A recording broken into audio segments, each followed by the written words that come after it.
and this is the work area. I have a feeling he charged me for the entire floor. And really, we took out the wall between the kitchen and dining room, and the kitchen was the work area. So the work area should have been, oh, I can't draw anything with this. Just this rectangle where the kitchen is, right? So if I had on this cover sheet, put a little square and a square foot calculation and said, label it work area, 150 square feet. That what you're looking for? Yeah, I think that would be real helpful.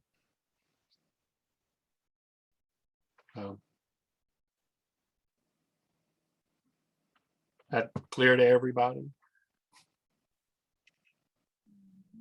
Yeah, listen, it's not going to be clear to all my plan reviewers all the time either. Well, how do we know when we see the permit fee how they calculated it? Suppose, you know, where's the transparency in that number? How do we It's find very out? transparent. Permit fees are based off of the cost of construction for alterations and repairs. For additions, it's based off of the volume of the addition. If you have an alteration and repair and an addition going on, the one fee is going to be based off of the work done for the addition, which is the volume. And then you're going to show the cost of construction for the alteration work that's done in the existing house.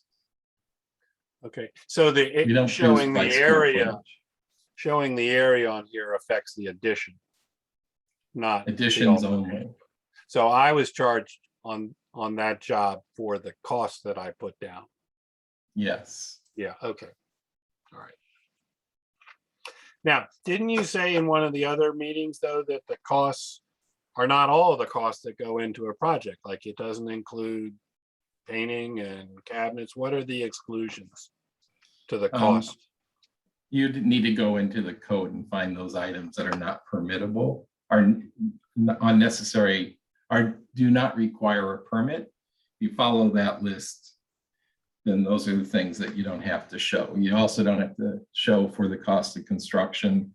In the cost of construction, the engineering or design fees, which a lot of people do. And then the other problem in terms of fees that I see, people are doing an addition and an alteration, rehabilitating the rest of the house. When they put in the cost of construction, they include all the costs for the addition. They should not do that because you're going to get hit with that under the alteration permit fee.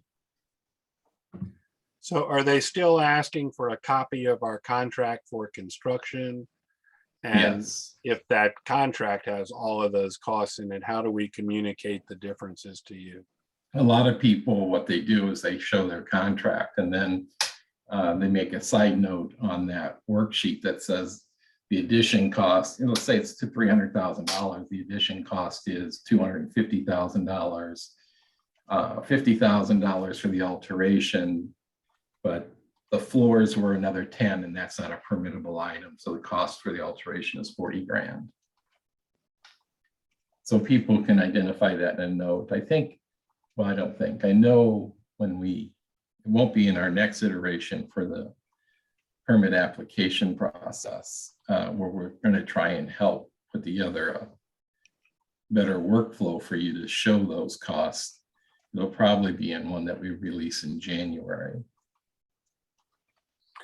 If we included a spreadsheet that broke this all out with the contract costs and how much of it was addition, how much of it was not chargeable, or whatever that term is. I think that would be helpful for us. It would certainly help you too to make sure you're showing your costs properly. Okay, ready to go to the next area? Sure.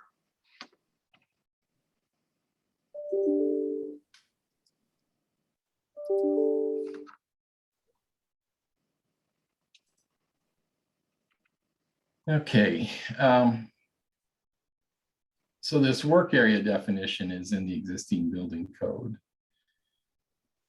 The other part that becomes important is identifying what is the building area. And that it's pretty darn simple, right? It's where the four walls are. But the reason I've started talking about the area building definition is what's important in the area building definitions. Areas of the building not provided with surrounding walls shall be included in the building area if such areas are included within the horizontal projection of the roof or floor above. This ends up impacting this, when you're doing the percentage of the workspace. So if you have a house and you've got a deck on the back end and there's nothing above that deck, you don't count that square footage. But if you have a back deck / sun porch or whatever you want to call it, and there's a roof over it, you now have to count it. And we would be looking for that. Next thing, I want to talk about repairs and then the different alteration levels. And these definitions that come out of the existing building code. And it leads you to the things you have to do. Repairs include the patching or restoration or replacement of damaged materials, elements, equipment, or fixtures for the purpose of maintaining such components in good or sound condition with respect to existing loads and performance requirements. This becomes important for you if you're doing fire restoration work for your customers. If you have a fire in a house and you're restoring that house to the exact same condition it was before the fire, you're not going to have to meet the energy codes. And it doesn't force it into an alteration level. So I don't know how many of you do fire restoration work, but that's probably what I'm seeing as the #1 place where this definition of repair becomes important, and then what it requires for other work done. And the reason I bring that up is as soon as you hit an alteration level 1, 2, or 3, it triggers that you have to meet the energy code for any of the work you do. In terms of fire restoration, there is a clause in here where, if it's a substantial fire, you're going to have to do some math, and we would work you through that in terms of if it becomes an alteration level 1, 2, or 3, if it has significant damage. And that significant damage is if it's more than 50% of the value, the cost of construction is more than 50% of the value of the home. So I think at that point, you probably have a total gut job, right? Which will then become one of the other levels. But making sure if you're doing fire damage, we got to keep it within repairs, and that'll save you and your customers some agony, unless they want to do upgrades, and most of them do. But this is a place for them. So alteration level 1, that's the removal, replacement, and the covering of existing materials, elements, equipment, or fixtures using new materials, elements, equipment, or fixtures that serve the same purpose. The other part that's important for this is that you keep in mind that it doesn't have any structural load-bearing wall changes. So in the process of opening up that main floor, you have to change out the headers for the main floor. You're going to be in alteration level 2, but if you're not doing any structural work, you're definitely all in alteration level 1. To determine what that means to you, you go to chapter 7 of the existing building code, and it gives you a pretty quick outline of the things you have to do and don't have to do. Alteration level 2. Now we're talking about the reconfiguration of space, the addition or elimination of any door or window, the reconfiguration or extension of any system, or the installation of any additional equipment. Most of the work done in the District of Columbia falls under, in existing homes, falls under this level. What triggers that is, I mean, it is rare that somebody isn't adding a bathroom when they do work. They're not taking a half bath and making it a full bath. They're not expanding the size of the kitchen and moving the equipment, moving the appliances about. So a lot of the work ends up being alteration level 2. Alteration level 3. This is where the work area exceeds 50% of the building area, which is why identifying the work area is going to be important to you. The biggest impact of an alteration level 3 work is the requirement to have sprinklers in the District of Columbia for the area that is the work area. That is flat out the number one thing that will drive an alteration level 3 different from 2s and 1s. So I don't know how much of your, I don't know how many of you do alterations in more than 50% of the building space, but knowing what that work area is, that becomes very important here. You literally could remodel an entire house, right? And not do anything that's going to impact the reconfiguration, which causes that work area to change. Go back to the work area definition. The work area is a portion of the buildings of all reconfigured spaces. You could remodel. I'll repeat it again because I do repeatedly with my folks as well. You can remodel that entire house and you're not reconfiguring anything. You're not going to hit an alteration level 3, so it doesn't have to get sprinklers.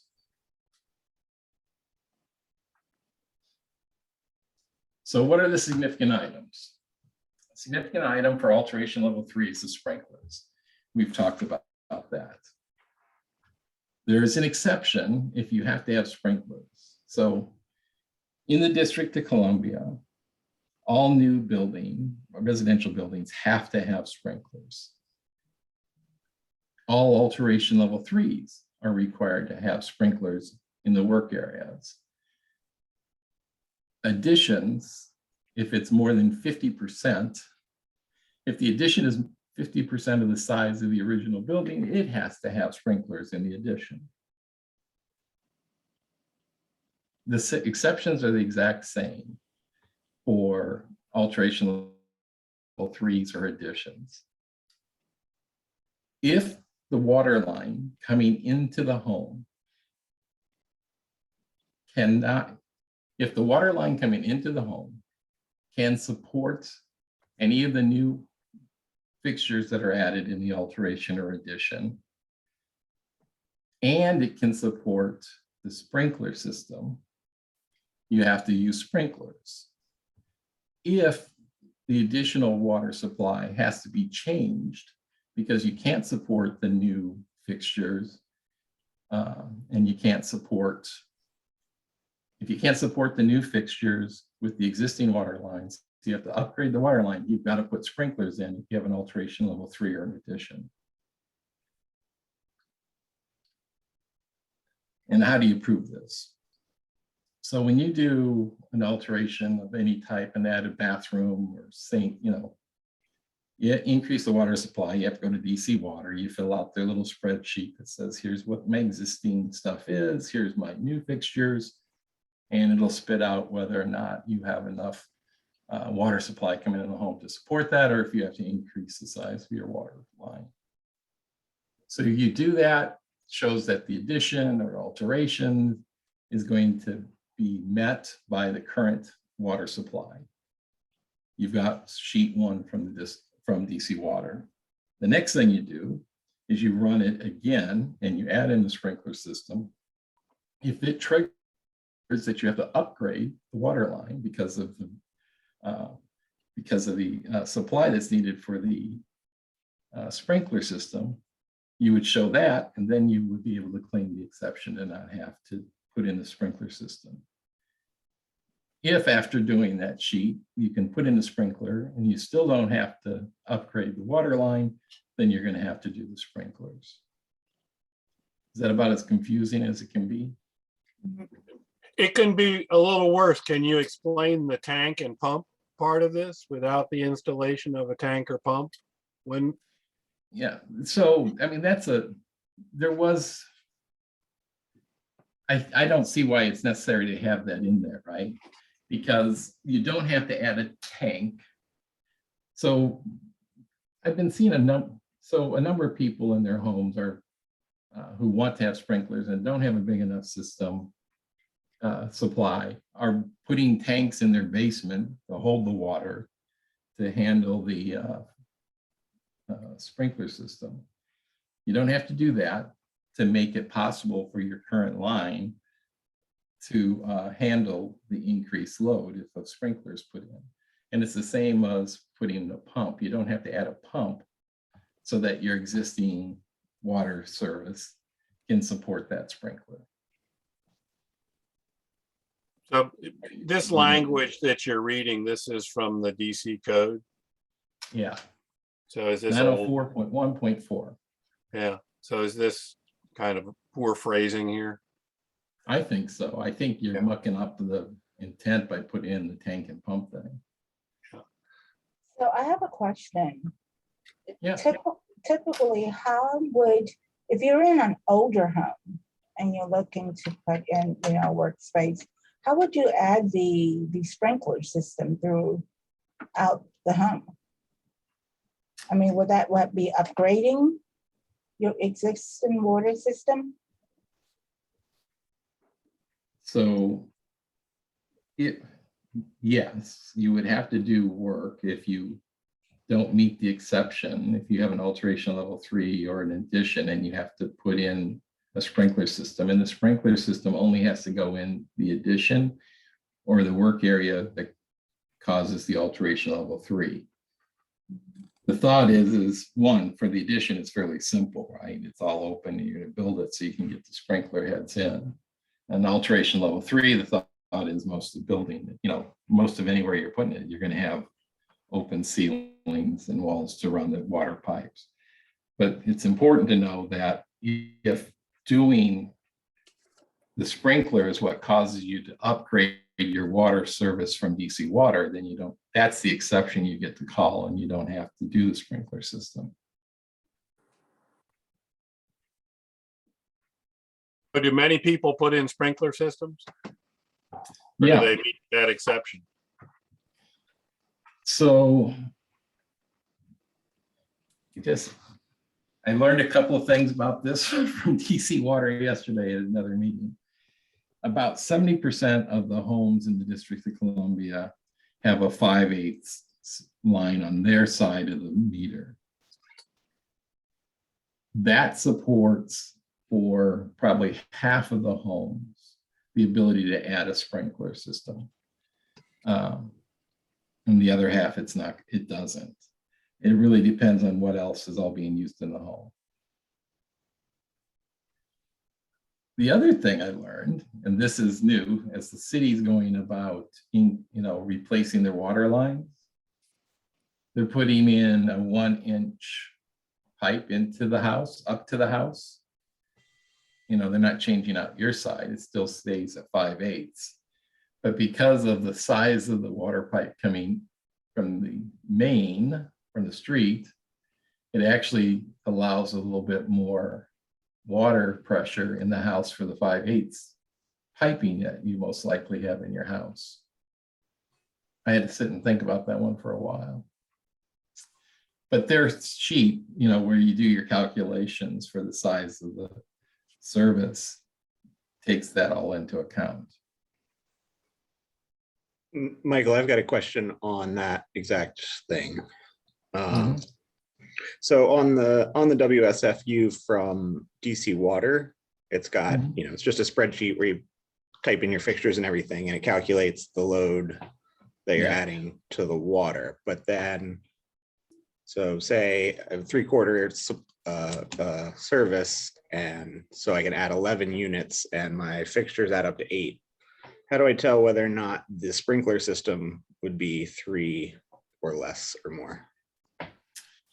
So the amount of water necessary for the sprinkler system, you have to get from either your running knowledge of what it is roughly, or ask one of the sprinkler people what is a typical number.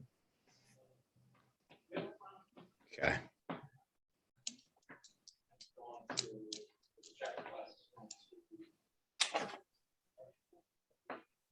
And presumably I would vary some based on square footage. Yeah, it is square foot driven when I talk to the sprinkler people. Okay, thank you. Mhm. So with the city of Washington, DC, were they representatives be able to come in to give you an estimate or recommendation as to where the sprinklers should be placed throughout the home? No, so let's say you decide to put sprinklers in, you would just say we're adding a sprinkler system to the house and what size it is. And then when the sprinklers are going to be put in, the sprinkler company would submit shop drawings of how they're doing that. So you don't have to show that on the plans. You would want to just work directly with if you're going to put in a sprinkler system, work with who's going to do the system for you so you know how to design it. Okay, with the vendor. But it's Hey, all a shop. All hey, shop Michael. drawings on sprinklers. Michael, this would be a Yes. good opportunity to talk about the preliminary review process that you've got, because the need for sprinklers would come out in that meeting, wouldn't it? Yeah, we have a preliminary design review meeting that you can order up by going to our website. I think it's $75, and you can review what your project's going to be, and we can help guide you as to what we're going to be looking for in terms of plans. But I would say what I've learned in the last year and a half is it's probably the most unnecessary thing I've seen. I think it's a waste of your time and money in most cases. The only people it's been helpful for is if it's a homeowner, kind of wanting to get a feel for what's going to happen to them. I have not yet met a designer, architect, contractor, or anybody who gained anything from those meetings, but we're certainly willing to do it. But you folks are all pretty smart, you know your business.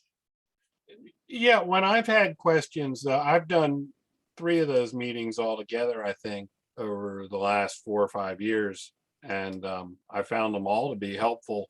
Mostly the zoning guy answered questions that were, there was something unusual about each one of the projects that I brought up that I needed some kind of input on. But to hear the requirements for the mechanical people and the zoning people especially was helpful, but not so much. I would separate out. I mean, I would separate out the zoning, because that's a separate preliminary design meeting from the building department. I encourage people for the zoning side of the business, if you're doing an addition or wanting to put in an accessory dwelling unit or convert to 2-family flat, to absolutely start with zoning to see if you can do it or not. Over time, the things that caused the most, that was most helpful, I should say, for people for the preliminary design review meetings for residential projects was the energy code. But that's become less of as a rule, most people have gotten pretty accustomed to the energy code, and there's a lot less questions. We have very few people who have questions about the energy code anymore. We hold a lot of plan review for comments, don't get me wrong, but it's not because they just don't have a concept of it. But that's probably the code that's the most difficult. And that's also the code that we've put together the most resources to use. Because on that page, and I can add it to this one again, on that page, we've got the training we did for the residential energy code. We've got the green and energy worksheet that is used that guides you to the, through the code. That was probably the biggest deal, but the district's had an energy code now for 9 years, and a lot of people are getting that figured out. But zoning, that is a different issue. I was wondering if I could just follow up on the sprinkler question. Yeah, So if it's a level 3 building, are only the areas that are impacted by the new work or an addition require the sprinkler, or the entire project? yeah, that's a good question. So it's only the area that is the work area that's having the change done to it is required to have the sprinklers. And that's another caveat, for existing buildings as a whole, is for existing buildings, the only places you have to meet the codes are the things you're changing.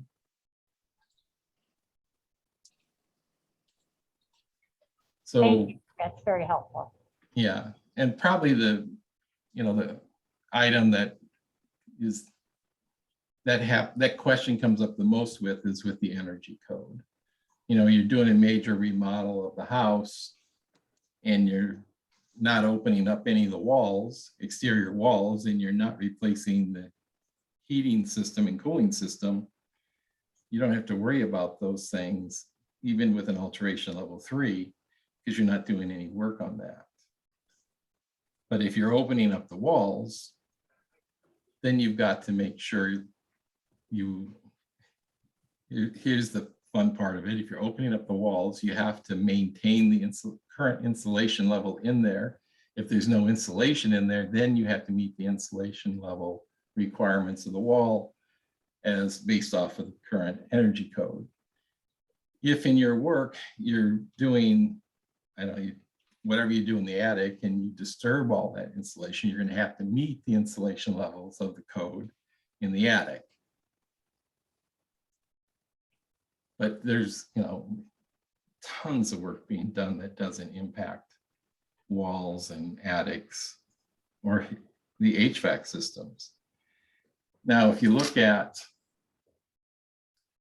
the alteration level 2, it talks about the reconfiguration or extension of any system. So if you're putting in, let's say you're doing an ADU in the basement, and you're not going to need to add any additional heating or cooling, you're just going to use the existing system, and you bring that into the basement now for the first time. That's extending that system, and you would have to meet the energy code for it in terms of, that'd be pretty small pieces of it, but you'd have to do an energy model for the equipment to say that that existing system can support that additional space. Let's say you're doing that ADU and you add a new system and it's for the basement only for that ADU. That's the only place you'd have to do the energy code for the heating and cooling system.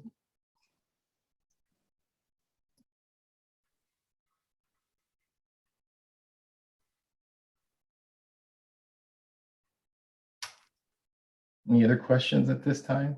Yeah, I've got one more for Michael. We have a project that we're just starting construction on. It's a row home where we're making the basement an accessory apartment and doing a rear addition. Okay. I would say it's a level 2 because we're not touching the majority of the first or second floor of the existing home. Mm-hmm. On the permit set, I did not have any language that indicated whether, what alteration level it was, but was under the impression that it would require a sprinkler. And so there's notes on the permit set saying, a sprinkler system will be installed. But I Got think it. with these exceptions, we wouldn't actually need to do so. Okay, Should I file a revision to take that out absolutely. and explain the and note the exception? That's the way to go about remedying that. Yeah, and it's a fairly simple one, right? You put a note about the sprinklers only on the cover page. Mhm. Yeah. I think it's on like the basement floor plan, but yeah. Okay. So then you would need to any place where you have the sprinkler system, you'd have to submit revised permit pages for that. So basement pages that have it and the cover page. Okay. And in my supporting documents, I would, list the reason why you're removing the sprinklers. Yeah, makes sense. Okay, thank you. Mhm.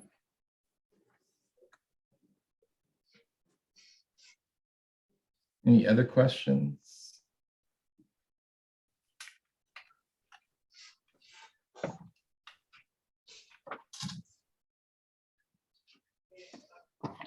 We're finishing up early. Hey, since we've got So- everyone here, do we have any questions about future topics? Well, let me just add one more last piece that I want to cover. I'm So I sorry. had put in here something.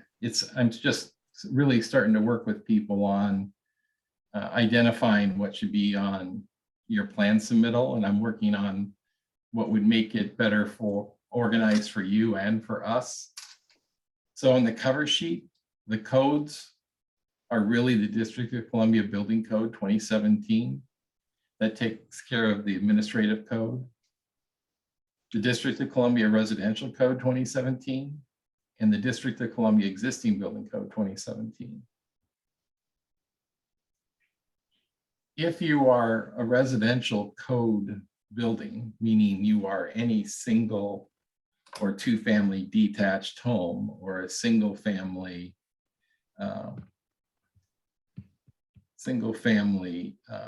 row house, you're in the residential code. And you would show that. If you end up being a residential home, a row house that's going to have a second dwelling unit, you're going to be in the District of Columbia Building Code.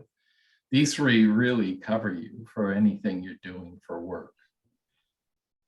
Also on the cover sheet, when you do your code analysis right below it, you just identify this is an addition, alteration level 1, 2, or 3. It could be a combination of the addition or alteration level, but list it there.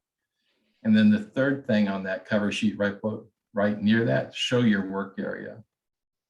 Having small layout of the house shows the work area you're going to have. You've identified that work area, and throw in the this is 300 square feet out of a 1,500 square foot house, so it doesn't trigger the 50% level.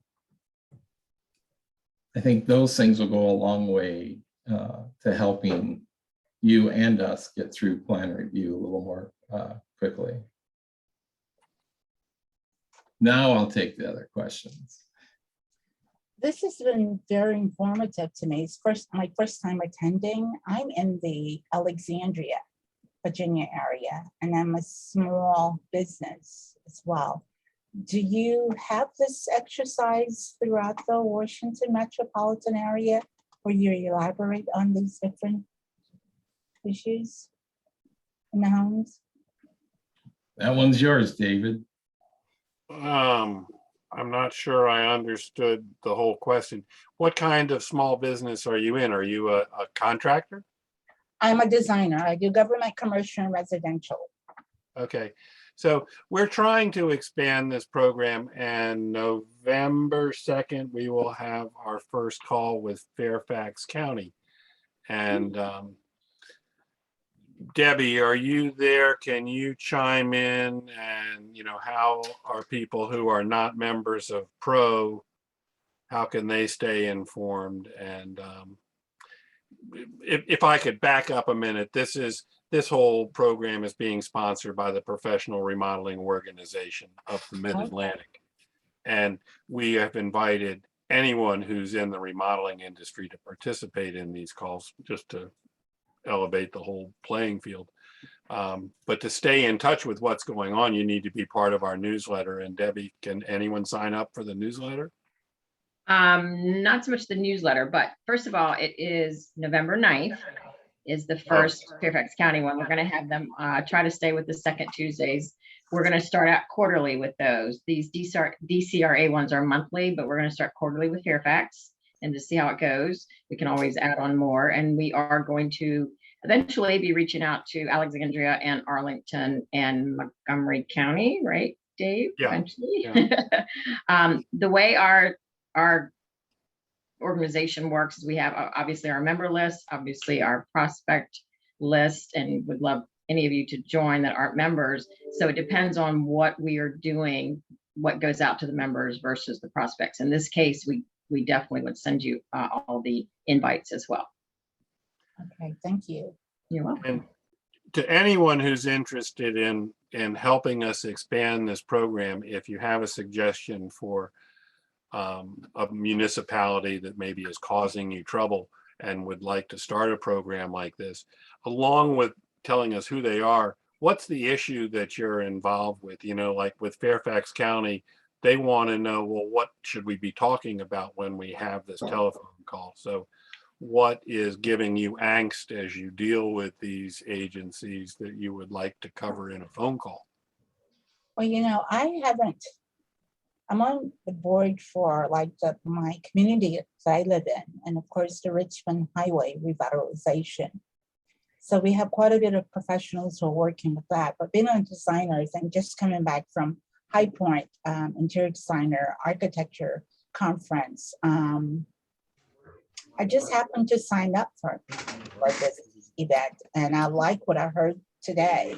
Could be something that I can share with my next community meeting, and reach out to Debbie and perhaps share what unfolds with So them. keep in mind that this is the professional remodeling organization. So the things that we're going to be talking about in all of our calls and all of our programs are related to residential remodeling. Okay. Well, that could be very interesting for this community, for those who's renovating. There's quite a few homes in my area that's under renovation. Yeah, so again, it would be the professional remodelers, the ones doing the work. We're not really geared to be talking about homeowners and how homeowners would relate to DCRA. That would be a kind of a different path. But the Okay, I people that are on this call are remodeling contractors. We do additions and kitchens, and many of us are design builds and do complicated projects. So, you know, there is a focus to what we are talking about here. Okay, I understand. Eric, did you have something you wanted to raise? No, I figured it out. Okay. All right. So moving forward, we do need topics to be talking about. You know, if you've got something that's holding you up in plan review and don't understand and would like it covered, Michael is more than willing to talk about anything and answer any questions that we have.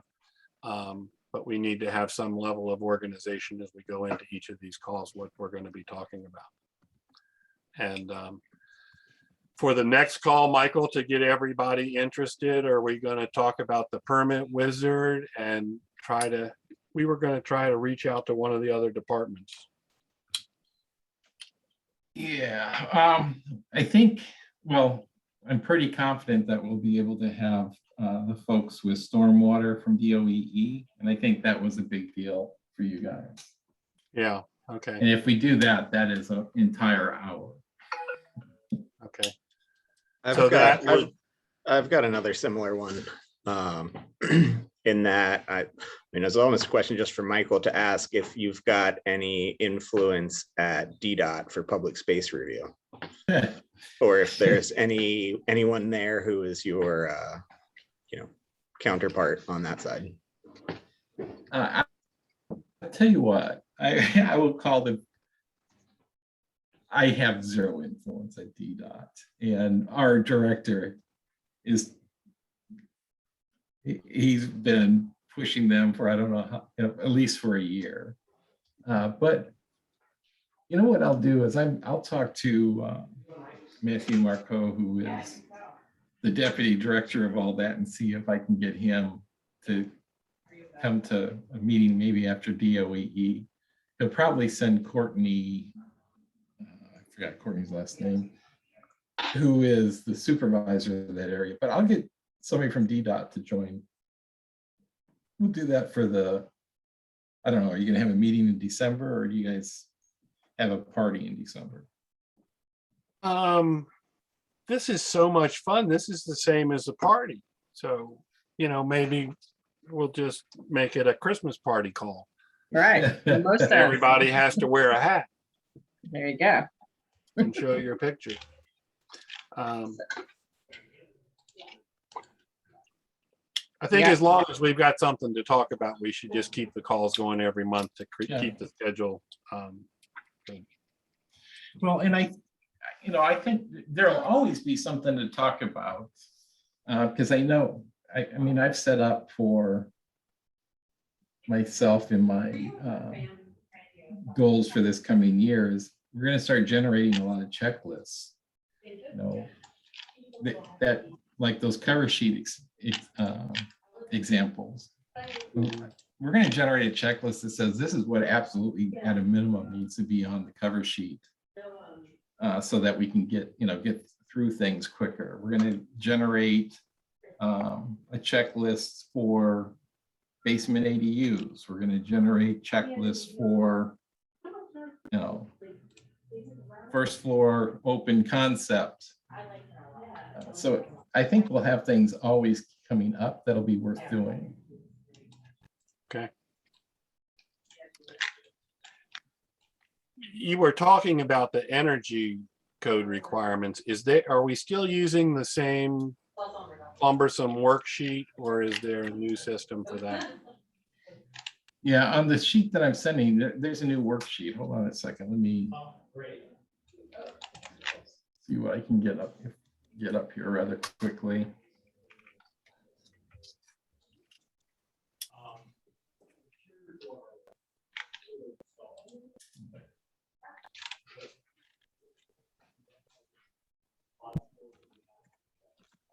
Okay, so on our energy and green building page, I've included this on that sheet on the pages that we just went through at the bottom that I'll be sending over to Debbie. The energy and green worksheets is the new system. It's a Google document.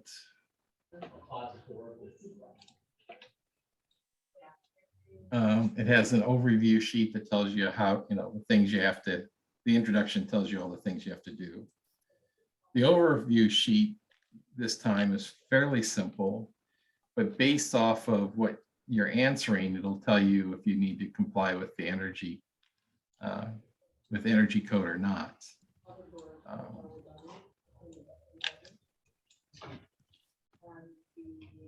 You can see one of the questions is, and we have a drop down, driving what it is.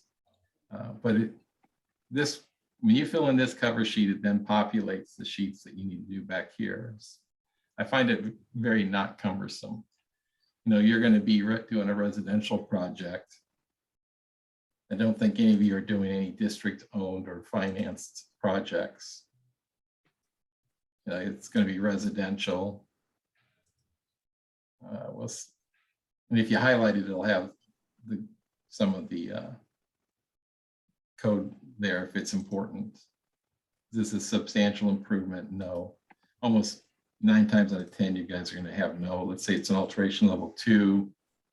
You got 2 stories above ground, 1 story below, and it's 1 dwelling unit. This sheet goes back to the last code as well. So you have to identify the code. So now the energy compliance path is residential. And you have to say, are you doing the prescriptive path or are you doing trade-offs? So this would be prescriptive is the only way to go. if you're doing renovations. So you filled it all out, you hit get the sheets. Clearly, I'm going to have to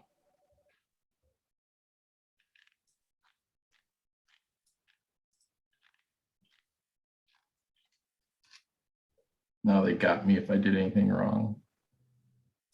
They'll track me down to the end of the earth. So anyway, it's running the script. It populates the residential energy verification sheet that you need to use. Anything that's mandatory is going to be listed. The others will be based off of if you touch that component or not. Hopefully it's a little simpler. And then the other piece of it,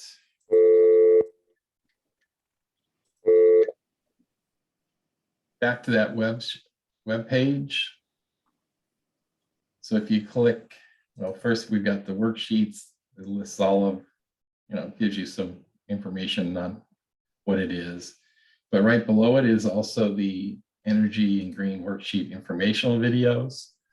So if you're really new to it and want to dig into it, we've got a set of videos for if you're residential energy code, commercial, or green code.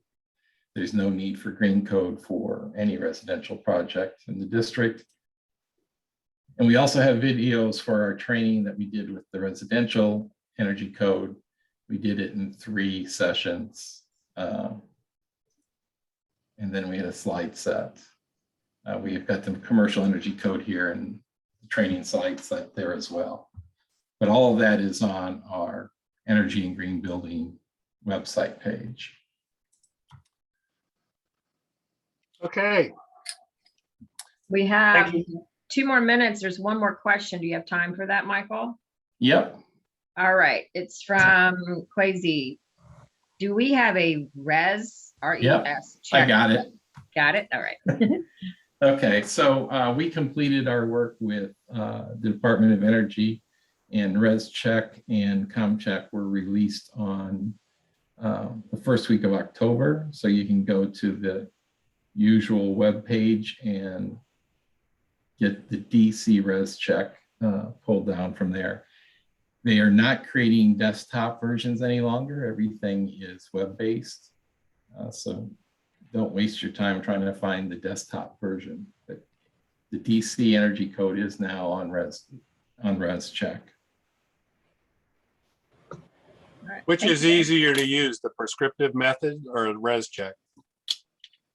Prescriptive. Yeah, I mean, especially for you folks, if you're doing a new build, I mean, you could make a case for following using Res Check. But generally speaking, the prescriptive path is by far the easiest for you people for the work you're doing in remodeling. okay, thank you very Okay. much, Michael. Thank you, everyone, for attending this, and stay tuned for next month's announcements. And we'll get these items out to you all when I get them from Michael. So everyone have, You'll have it in about a minute. thank you Thank so you, much, everybody. everyone. Yeah, this is very helpful. Thank you. Take care. Great, thank you.